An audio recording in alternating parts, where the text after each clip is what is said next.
He was in med school, and I was in my last year of college, and his sister lined us up, and we were in love from the first date on, and we went out on my birthday on the first date, and I found he had a cake for me, and I found that on top of the refrigerator, and that was kind of the start of me finding every present that he ever got for me.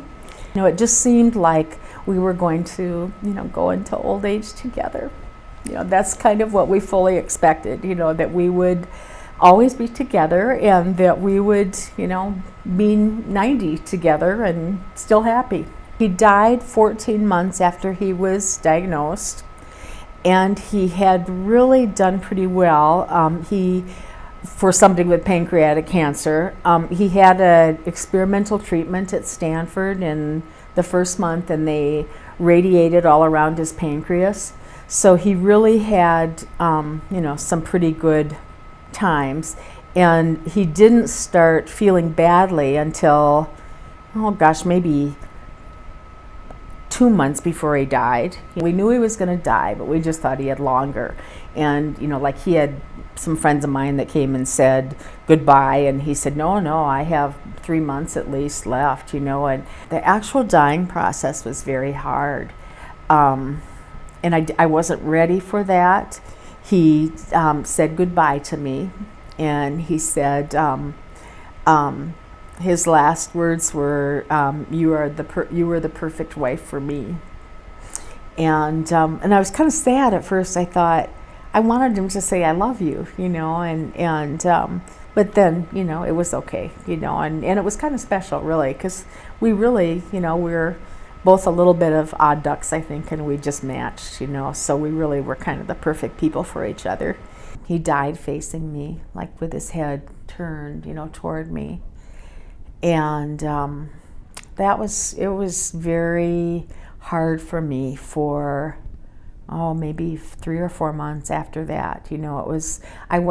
Nobody had told me that maybe he wasn't suffering, and I heard that later, that somebody explained that to me, that he might have, it might just be brainstem activity and he might not have been suffering, and I thought he was suffering and had to help him, and they don't really know. I didn't know how hard it would be. We had a home review, and which is, something, relatively new in Minnesota, that we were able to, I was able, and his sisters, we were able to bathe him after he died and dress him. And then they brought his body to our house. So we had him in the front room of our house, and just put chairs around, and friends came. He was there for 3 days, and friends came, and it was just very comforting to have him. It kind of brought the family together, because I think, Judd's mom and dad started saying, well, this is kind of what we used to do. We'd have the dead body in the parlor, and we'd all just sit around and tell stories about him and cry and laugh, and, so it really kind of bonded us as a family. Oh, I know what really took me by surprise was how angry I was. I thought I would be afraid living alone, and I never felt afraid. I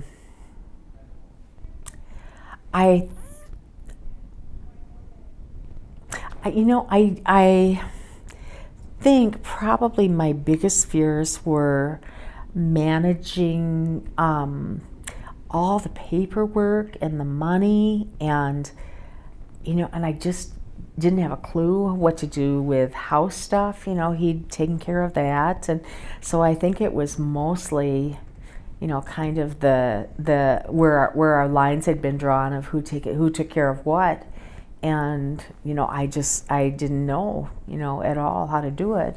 I had a old friend say to me, old very wise friend who was supposed to die when she was in her teens, who grew up with me, and she wrote to me and said, you're going to be really surprised what happens with friends in a situation like this. And she said, the people you thought would be there for you won't be there, and people that you never imagined would be there will all of a sudden, come out of the woodwork and be there for you.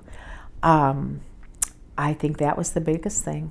So the friend thing was really, really surprising, of who really was my friend. That was really shocking. First of all, I felt so numb, and I think I thought that I would just cry and cry and cry, and so, like people were saying, you're doing so well, and my mind was just kind of like even though, I'd been there when he died and knew he had died, I just couldn't believe he died.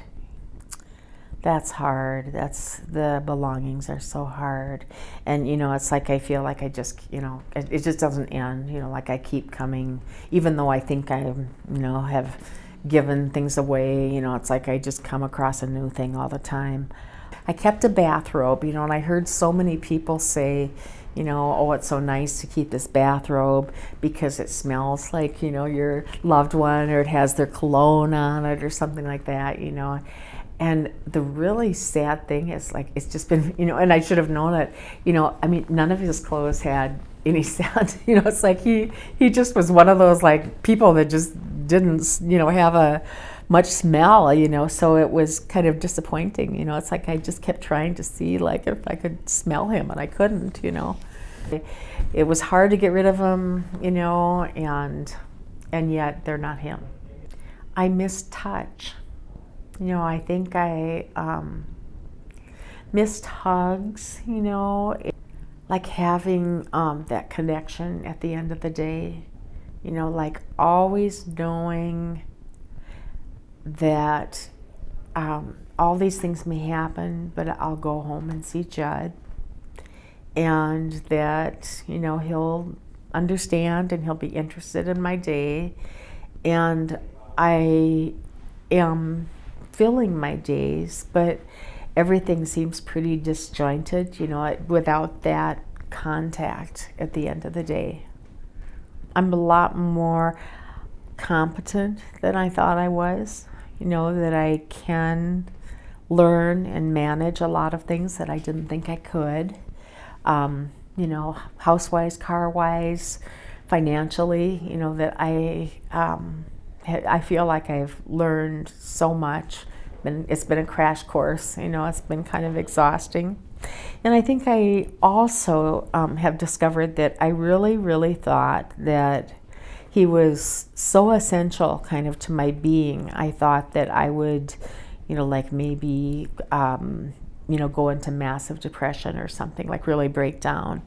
And I have discovered I'm stronger than I thought I was, and that I had a lot more emotional resources than I thought I did. And yeah, I think that I'm tougher and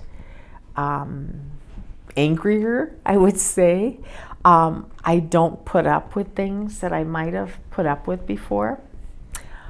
I also kind of feel more committed to living, in a sense. It's like I want to, make my life matter. Like I think he, in a short time, really did a good job of making his life matter. And it's, I don't necessarily have to do it in the same way, but it's like I really feel like I want to figure out, like, how do I make it matter for me?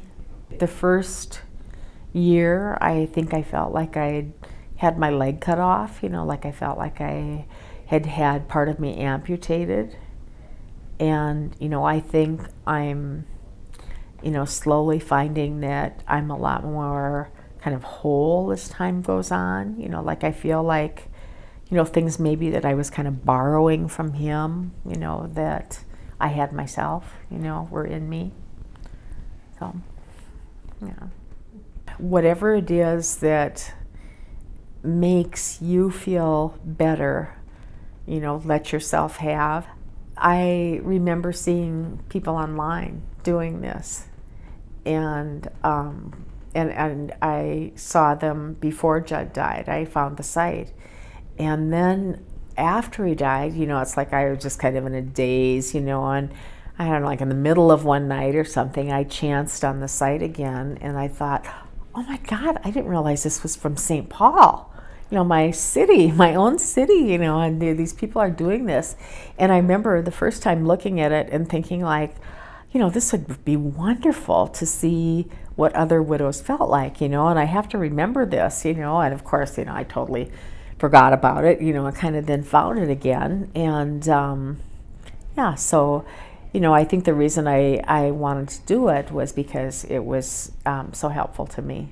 There was nothing like seeing other widows really talk seriously about what the experience was like. There was nothing that compared to that to me. No book, no site, whatever, no online site, or, it just was, very powerful. So, yeah. So thank you.